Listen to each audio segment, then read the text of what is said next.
반갑습니다. 오늘은 구수를 두고 하신 말씀이라는 제목입니다.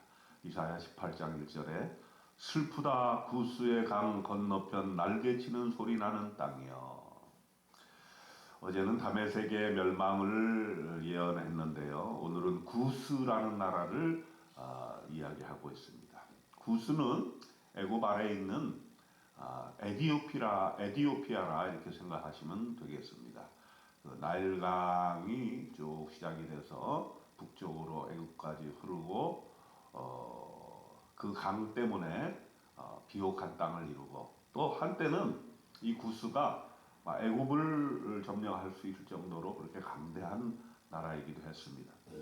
그런데 이 구스가 아수르가 쳐들어오는 것을 눈치채고 될 수 있으면 그 아수르를 미리 사전에 막아보는 것이 좋겠다. 그래서 남쪽 유대와 동맹을 맺고 또 유대를 이용해서 그 아수르를 한번 쳐부셔 보고자 하는 그러한 갈망이 있었던 것이죠. 그러니까 북쪽 이스라엘은 북쪽 사람, 북쪽 나라들 과의 연대를 통해서 아수르를 막아보려고 애를 쓰고, 남쪽은 남쪽 나라들 애굽이라든지 구스라든지 이런 나라들을 통해서 어떻게 하면 이 아수르의 그 당시로 말하면 아주 강력한 초강력 강대국이었다 이렇게 볼 수가 있겠어요. 막아보려고 했던 것이죠. 그런데 그 구스마저도 하나님께서는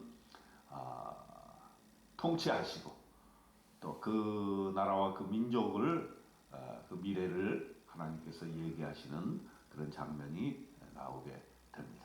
이 구스의 이 이사야 18장을 우리가 사전에 역대하 32장 23절이라든가 또 사도행전 8장 27절부터 40절의 내용을 알고 있으면 좀 더 이해하기가 쉽지 않나 이렇게 생각이 들어요.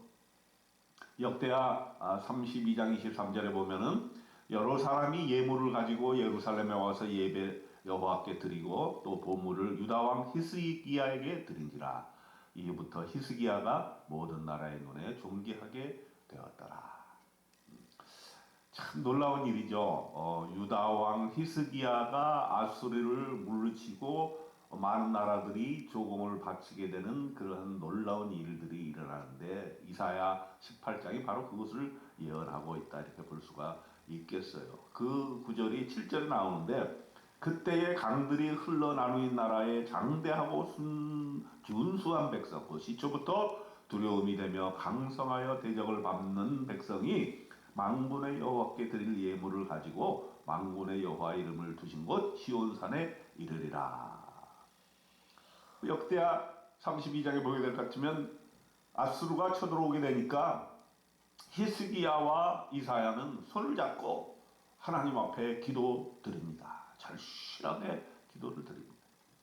그러니까 하나님께서 천사를 보내셔가지고 그 아수르 진영의 큰 용사와 대정과 지휘관을 일시에 멸하게 되는 것이죠. 그래서 아수르 왕 산헤립이 깜짝 놀래가지고 고국으로 도망을 갑니다. 그런데 거기서 성전의 그 신전 거기서 살해되는 그런 일이 일어나게 됩니다. 이 막강한 나라 아수르를 과연 어떻게 물리칠 수 있는가? 이것은 바로 오늘 이사야 18장의 핵심이라고 볼 수가 있겠습니다. 1절에서 뭐래요? 슬프다 그랬습니다. 구스의 역사를 보게 될 때 너무 슬픈 것이죠. 구스의 강 건너편 날개치는 소리 나는 땅이여. 갈대배를 물에 띄우고 그 나일강에 갈대배를 띄워서 사신을 보내죠. 그 사자를 수로로 보내며 이르기를 민첩한 사절들아 너희는 강들이 흘러나누인 나라로 가되 장대하고 준수한 백성 곧 시초부터 두려움이 되며 강성하여 대적을 밟는 백성에게로 가라. 이 사신들이 이제 동맹을 맺기 위해서 유대 나라로 돌아오게 되는데 이사야는 그것마저도 막아야 된다라는 것이죠. 하나님을 의존하지 아니하고 하나님을 의지하지 아니하고 남쪽에 있는 애굽이나 에디오피아와 손을 잡는 것, 동맹을 하는 것, 이것은 하나님의 능력을 우습게 여기는 것이다 라는 생각을 가지고 있는 것입니다. 그러므로 이 에디오피아와 같이 장대하고 순수한 백성, 준수한 백성, 또 시초부터 두려움이 되며 강성하여 대적을 밟는 백성, 이 백성들은 자기 나라로 돌아가라 이렇게 이야기하고 있는 것입니다. 그리고 3절에 세상의 모든 거민 지상에 사는 너희여 산들 위에 기치를 세우거든 너희는 보고 나팔을 불거든 너희는 들을지어다. 전쟁이 일어나게 될 때에 조용히 하나님만 바라보라 라는 것이지. 왜? 4절에 나와 있습니다. 여호와께서 내게 이르시되 내가 나의 처소에서 조용히 감찰함이 쬐이는 일광 같고 가을 더위에 운무 같도다. 이사야가 나라와 민족의 미래를 내다보면서 또 세계 정세를 살펴보면서 하나님이 조용하신 것 같다라는 거예요. 여러분, 이거 참 놀라운 표현 아닙니까? 하나님께서는 하나님께서 잠자고 계시는 것 같지만, 하나님께서 말씀하지 아니하시는 것 같지만, 그러나 하나님께서는 조용히 이 역사를 주관하시고 감찰하고 계시다는 사실을 이사야는 꿰뚫어 보고 있는 것입니다. 여러분의 일생은 어떠신가요? 일상생활을 통해서 하나님께서 조용히 계실 때, 하나님이 살아계시지 않는다고 느껴질 때 여러분은 어떻게 하십니까? 조용히 감찰하시는 하나님을 느끼고 계십니까? 그 하나님을 여러분들은 순종하고 그 말씀에 귀를 기울이고 계십니까? 여호와의 그러한 조용히 감찰하신 이사야 18장에서 이사야는 강조하고 있는 것입니다. 그리고 조용히 바라보고 계시지만 결국은 구스를 심판하게 될 것이라는 것이에요. 5절에 보면 추수하기 전에 꽃이 떨어지고 포도가 맺혀 익어갈 때에 내가 낫으로 그 연한 가지를 베며 퍼진 가지를 찍어버린다 그랬습니다.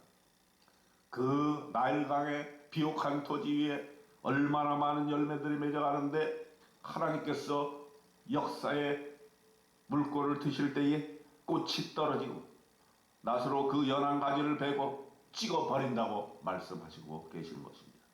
그리고 산의 독수리들과 땅의 들짐승들에게 던져주리니 산의 독수리들이 그곳으로 여름을 지내며 땅의 들짐승들이 다 그곳으로 겨울을 지내리라 하셨습니다. 구스의 비옥한 토지와 그 많은 열매들은 다 들짐승에게로 가게 되는 신세가 될 것이라 하는 것입니다. 이렇게 강한 심판을 역설하면서도 이사야는 구스를 향한 하나님의 사랑, 구스를 향한 하나님의 연민의 정을 7절에서 말씀하고 있는 것입니다. 뭡니까? 그들이 시온산을 바라보게 될 것이다. 그들이 만군의 여호와께 드릴 예물을 가지고 오게 될 것이다. 7절에 보세요. 그때의 강들이 흘러나누는 나라에 장대하고 준수한 백성, 곧 시초부터 두려움이 되며 강성하여 대적을 받는 백성이 만군의 여호와께 드릴 예물을 가지고 만군의 여호와의 이름을 두신 곳 시온산에 이르리라 그랬습니다. 아까 역대하 32장 23절의 말씀, 그 말씀이 그대로 응답되지 않았습니까? 여러 사람이 예물을 가지고 예루살렘에 와서 여호와께 드리고 또 보물을 유다 왕 히스기야에게 드린지라. 이후부터 히스기야가 모든 나라의 눈에 존귀하게 되었더라. 히스기야를 통해서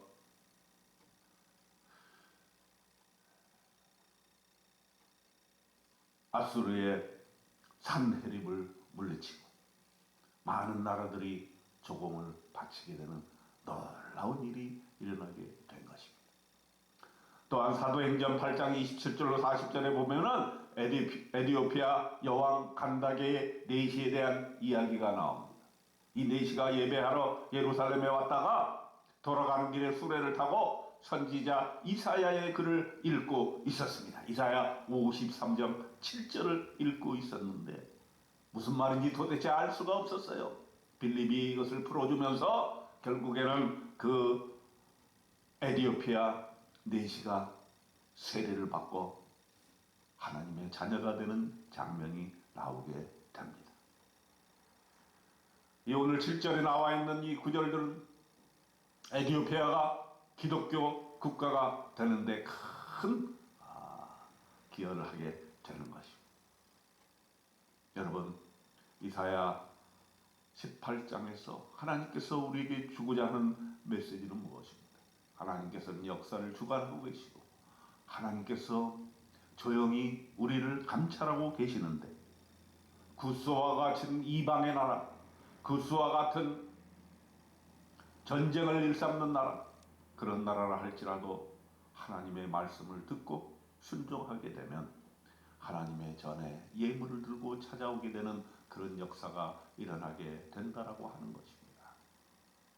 이렇게 전쟁의 시기에 강대국들이 작은 나라를 지배하는 시기에도 하나님께서 조용히 우리를 감찰하고 계신 것처럼 우리의 상황이 얼마나 어렵다 할지라도 하나님께서 지켜보고 계신다는 사실을 오늘 깨닫고 여러분의 인생에 오늘 하루가 가장 귀한 날, 가장 귀한 축복의 날이 되시기를 기대하고 하나님께 돌아가서 기도하고 하나님과 함께 동행하는 역사에 동참하는 그런 저와 여러분 오늘 축복의 날이 되시기를 주님의 이름으로 축원드립니다. 아멘.